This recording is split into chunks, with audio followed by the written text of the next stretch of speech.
Jumpa lagi Jaka TV. Sadar gak sih smartphone sekarang itu besar-besar banget? Gak percaya? Lihat nih, smartphone flagship yang awal-awal nih. Kecil kan? Ya. Lalu ini masih zamannya Symbian ya, tapi udah touchscreen ya. Lalu ini Android loh. Ini Android, lihat, kecil. Ini Android dan ini flagship di masanya. Ini flagship waktu itu layarnya gede banget rasanya.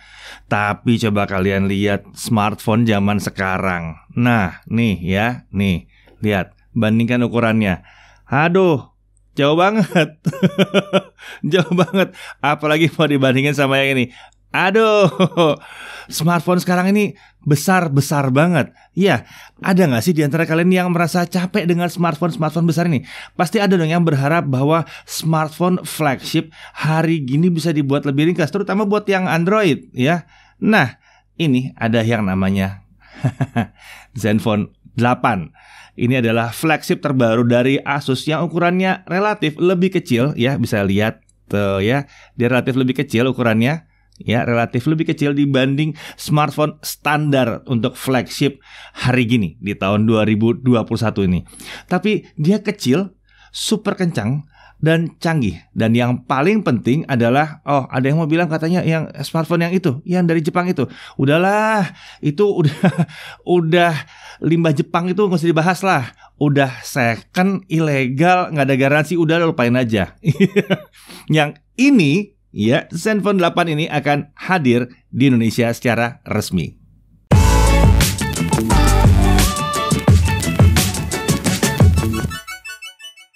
Ya, ini adalah Zenfone 8. Enggak.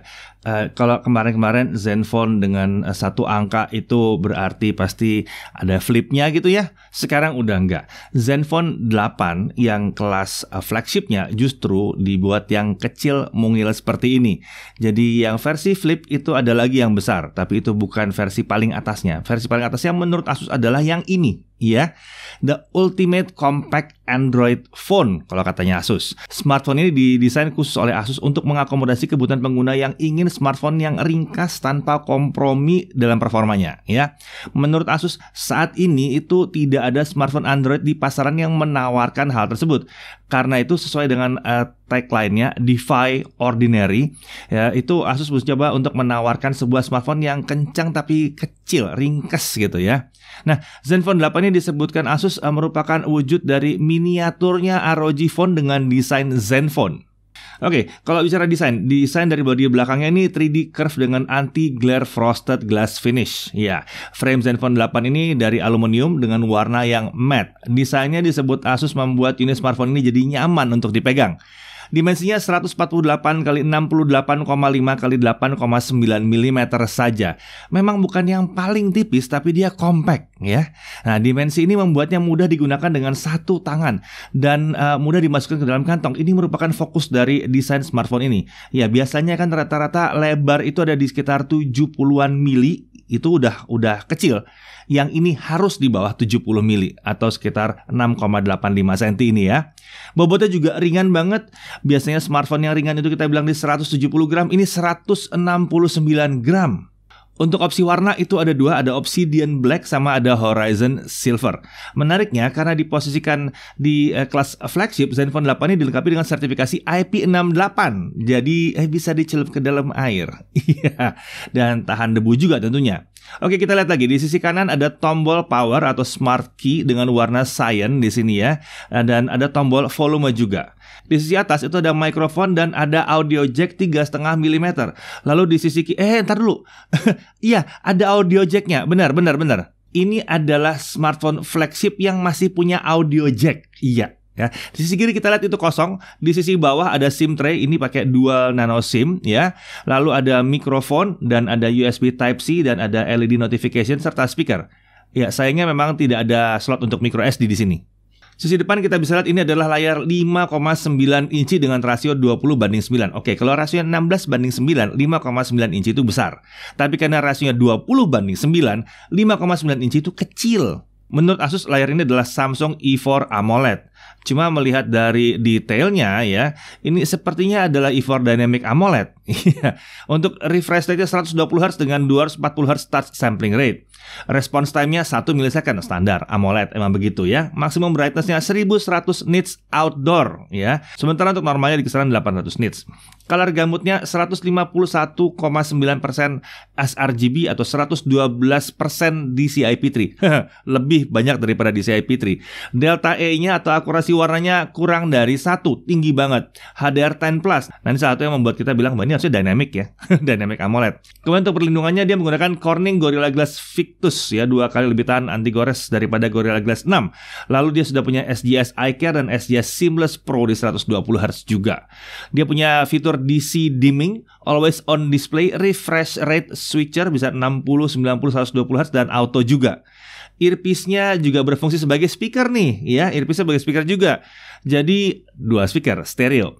Kamera selfie kita bisa lihat di sini itu dalam bentuk punch hole di area kiri atas layar. Ini isinya adalah kamera 12 megapiksel dengan sensor Sony IMX663 yang pertama kali dipakai di smartphone, membuat kita agak kesulitan mencari referensinya. Untuk bukanya dia f2.45, field of view-nya 76,5 derajat, bukan yang paling lebar yang pernah kita lihat tapi sudah oke. Dia pakai dual PDAF, ya. Ini adalah sensor autofocus ya. Dan dia bisa video recording sampai dengan 4K 30. Ya, 4K. Banyak banget smartphone yang kelas-kelas ini belum bisa ngerekam 4K ya. 1080p 60 juga bisa dan semuanya pakai AIS. Iya, jadi 4K-nya pun stabil di sini. Nanti kita tes ya. Sisi belakang dia dilindungi oleh Corning Gorilla Glass 3. Kamera utamanya menggunakan dual kamera. Iya, 2 doang. Ya, yang lain pakai 4, ini kok 2. Nggak masalah. Kamera utamanya adalah 64 megapiksel Sony IMX686 f1.7 OIS. Field of view-nya 78,3 derajat ya. Dan dia juga sudah pakai PDAF. Lalu kamera keduanya adalah kamera ultra wide 12 megapiksel Sony IMX363 f2.2, field of view-nya 113 derajat. Ini agak sedikit kurang lebar, biasanya 119 120. Tapi nggak apa-apa, paling nggak ini sudah ultra wide juga ya. Dia punya dual PDAF dan dia sudah support macro shot sampai dengan 4 cm. Ya, jadi fokusnya bisa dekat banget dengan kamera ultra wide-nya ini. Lalu di sini juga ada single color LED flash dan directional microphone. Jadi, ya, kan sudah tahu ya kalau ada mikrofon di sini, berarti dia bisa memfokuskan ke apa yang sedang di-shoot. Jajaran kamera utama ini bisa merekam video sampai dengan 8K 24 fps dengan AIS untuk main kamera ya, sampai dengan 4K 60 pakai AIS untuk second kameranya. Iya, sampai dengan 1080p 60 itu bisa pakai Hyper Steady. Nanti kita tes deh Hyper Steady seperti apa ya. Untuk slow motion 4K 120 fps, 1080p 240 fps dan 720p 480 fps. Sementara itu fitur kameranya segudang ya, ada flashlight countdown indicator ya, LED flash bisa dipakai untuk berkedip untuk indikator countdown, ada auto exposure bracketing, ada custom preset untuk pro-nya juga, ada document mode, ada pro video mode di situ, ada directional audio recording, kita bisa milih mic mana yang mau digunakan pada saat rekam video, ada free zoom, ini juga dalam pro video, ada HDR video juga, ada hyper steady video, ini menggunakan wide atau second camera untuk perekaman video yang lebih stabil, ada wind filter untuk menghilangkan noise akibat angin pada saat perekaman video, ada microphone focus, ya kan tadi ada mic tambahan di depan situ ya, ada seamless transition untuk kedua kamera, ada dynamic night mode juga. Lengkap banget ya, bahkan itu belum semuanya kita sebutin. Nah, untuk spek internalnya dia menggunakan Snapdragon 888. Ya, sekecil ini pakai Snapdragon 888. Iya, mantap ya. Kalian udah tahu lah speknya Snapdragon 888, kita udah bahas berulang-ulang kali. Tidak ada yang dikebiri dari Snapdragon 888 yang sini. Untuk pilihan RAM dan storage, kita belum tahu yang pasti yang datang ke Indonesia yang mana, tapi ada pilihan 6128, ada 8128, ada 8256, dan ada 16256. Untuk yang kita uji kali ini adalah yang 16256. Untuk RAM ini menggunakan LPDDR5X dan storage-nya menggunakan UFS 3.1. Baterai 4000 mAh dengan charger 30 watt. Ini sudah PD 3.0 PPS atau dia bisa juga pakai Quick Charge 4.0. Vito juga lengkap, dia punya custom charging limit yang menjaga supaya kapasitasnya nggak gampang loss ya, supaya awet. Lalu ada steady charging, ini charging dengan daya yang lebih rendah agar suhu tetap terjaga ya, dan baterai lifespan-nya lebih panjang. Ada scheduled charging, baterainya bisa aja dibikin tidak diisi sampai 100% pada malam hari. Ini mengurangi wear baterai, jadi baterai dijagain banget di sini. Iya, baterai nggak gede-gede amat soalnya, jadi dijagain ya.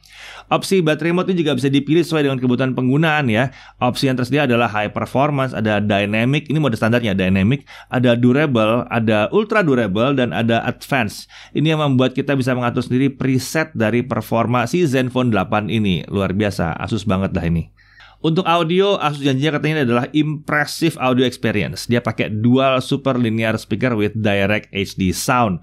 Top speakernya pakai 7 magnet dengan bottom speaker pakai 3 magnet. Dan semuanya powered by dual Cirrus Logic CS35L45 mono amp. Wah gila. Emang niat banget yang satu ini ya. Uniknya, kedua speaker ini dijanjikan memiliki kemampuan lebih baik daripada ROG Phone 3 dalam ukuran sekecil ini. Dan ya memang asik banget sih suaranya. Keren banget. Dan dia juga punya audio jack 3,5 mm. Ingat tadi ya, ini sudah dilengkapi dengan Qualcomm Acoustic WDS9385. Nggak tanggung-tanggung kalau nyediain audio di sini. Seperti dibahas, dia juga tadi punya triple microphone dengan Ozo Audio Zoom dan Noise Reduction. Untuk konektivitas tentunya dia bisa 4G LTE, tapi dia juga bisa 5G. 5G-nya bisa standalone atau non-standalone, atau katanya SA dan NSA ya. Sayangnya kalau kita tilik lagi versi WW atau global itu belum punya dukungan band N40 atau 2300 MHz. Ya dimana band ini kan berpotensi jadi salah satu band 5G di Indonesia, salah satu yang pertama bahkan mungkin ya. Tapi harusnya ya cuma salah satu kok ya. Nantinya aman sih harusnya karena akan ada band-band 5G yang lain juga di Indonesia. Lalu untuk Wi-Fi dia sudah Wi-Fi 6E, jadi udah yang paling baru. Jadi nggak cuma 2,4 dan 5 GHz, dia juga support 6 GHz ya. Bluetooth 5.2, NFC ya udah tentu ada. Bahkan dia punya FM radio dalam sini. Mantep ya. Untuk interface dia pakai USB 2.0. Nah ini sayang nih, harusnya 3.0 dong ya. Konektornya Type-C dengan dukungan OTG. Pasti ada OTG-nya. Sistem operasi pakai Zen UI 8 dengan basis Android 11. Look and feel-nya memang serupa dengan stok Android. Hal ini sudah dilakukan oleh Asus sejak beberapa generasi Zen UI yang lalu. Jadi clean look gitu ya. Oke, modern banget. Mari kita coba kameranya dulu deh. Yuk. Ya, ini adalah kamera selfie ya dari Zenfone 8. Iya, saya nggak pakai mikrofon tambahan apa-apa. Saya juga ngomong nggak teriak-teriak. Suaranya kurang lebih seperti ini. Hasilnya gimana? Ya, mohon maaf ini langit agak sedikit kurang bersahabat ya. Ini putih berarti awan semua di mana-mana. Jadi ya mungkin kurang begitu oke gambarnya. Tapi kurang lebih seperti ini hasil perekaman dari kamera video selfie-nya si Zenfone 8. Ini kita menghidupkan semua ini ya, stabilizer segala macam dihidupin tanpa mikrofon tambahan. Dan saya pegang ini pakai tripod. Kenapa? Karena kecil. Takut nutup-nutupin tangan saya nantinya. Oke, sekarang kita lihat kalau kita jalan jadi seperti apa. Ya, kurang lebih seperti ini ya. Kestabilannya kayak begini. Ini Full HD settingannya. Dan kalau untuk backlight, nah bisa lihat backlightnya kurang lebih kayak begini. Muka saya masih lumayan oke. Iya, lumayan. Kalau kita jalan lagi kita bisa lihat. Nah, stabil ya. Lumayan stabil ini. Oke, sekarang mari kita lihat kamera utamanya. Kalau dipakai buat video Full HD 30 fps lagi, kita coba gimana? Cukup stabil ya. Kurang lebih seperti ini ya. Ya, untuk kamera utamanya seperti ini. Dan kita lihat apakah dia bisa fokus lumayan dekat. Oh, oke ya, fokusnya lumayan oke juga. Nah, sekarang ini kamera ultra wide-nya. Lagi-lagi stabilizer hidup ya. Bisa lihat ultra wide luas ini ya. Lumayan luas walaupun bukan yang paling luas yang pernah kita lihat. Tapi yang menarik dari kamera ultra wide ini adalah autofokusnya. Autofokusnya bisa lumayan dekat banget ini autofokusnya. Wow, luar biasa ya. Iya, karena emang kamera ultra wide-nya merangkap bisa macro focusing di sini. Dan sekarang mari kita coba hyper steady-nya. Ini setting hyper steady ya. Jadi harusnya lebih stable lagi dari yang umumnya, dari yang biasanya. Ini menggunakan kamera ultra wide juga untuk hyper steady, cuma di crop lagi sedikit. Kita bisa cek apakah di ultra wide, kita lihat aja. Tuh kan, fokusnya bisa dekat banget, bener kan? Hyper steady-nya pakai kamera ultra wide. Oke, kalau kita merekam dalam settingan Full HD, Full HD, kita sebetulnya masih bisa pindah ke ultra wide-nya. Nah, gitu. Kita bisa pindah ke ultra wide secara langsung dan kita bisa balik ke kamera utamanya lagi. Ya, bisa gitu ya. Jadi kita masih bisa pindah-pindah antara dua kamera, tapi kita nggak bisa pindah ke kamera selfie sayangnya. Hanya bisa kamera utama, lalu kamera ultrawide. Oke, sekarang saya mau lihat autofocus seperti apa. Ya, autofocus. Dekat, jauh. Dekat, jauh. Cepat ya autofokusnya ya. Jauh. Oke, sekarang kalau pakai kamera ultrawide-nya gimana? Nah, kita pindah ke ultrawide. Fokus, dekat, dekat sekali, jauh. Dekat lagi, jauh lagi. Autofokusnya responsif banget ya dalam mode video. Asik nih kayaknya nih. Just for fun, saya rekamnya di 4K, tapi memang dirender di 1080p. Kita lihat ya, stabilnya seperti apa sih kamera selfie-nya di 4K. Kurang lebih seperti ini, ya. Kalian bisa lihat bangunan di belakang sana, stabil nggak?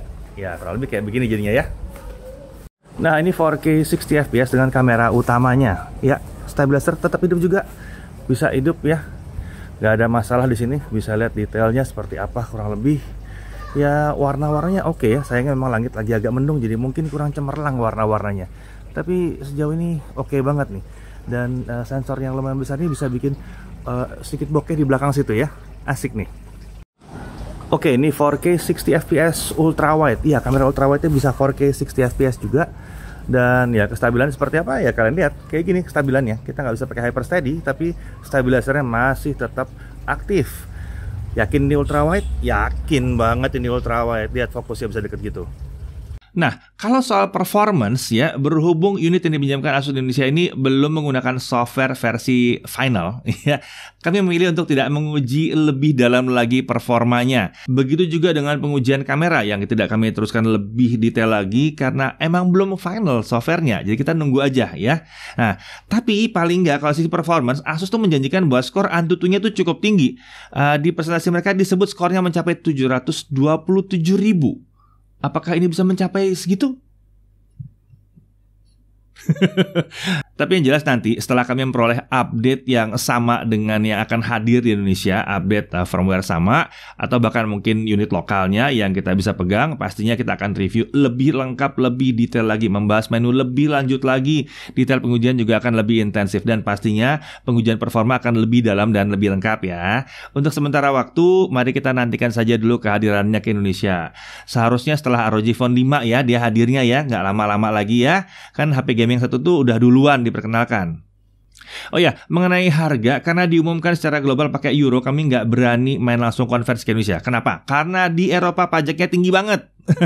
Jadi di Indonesia bisa jadi beda harganya. Kalau ini harga Taiwan atau harga Amerika kita bisa convert. Sayangnya ini harga Eropa ya. Lebih seringnya terjadi harga Eropanya berapa, di convert ke Indonesia ternyata lebih murah, jauh bahkan kadang-kadang.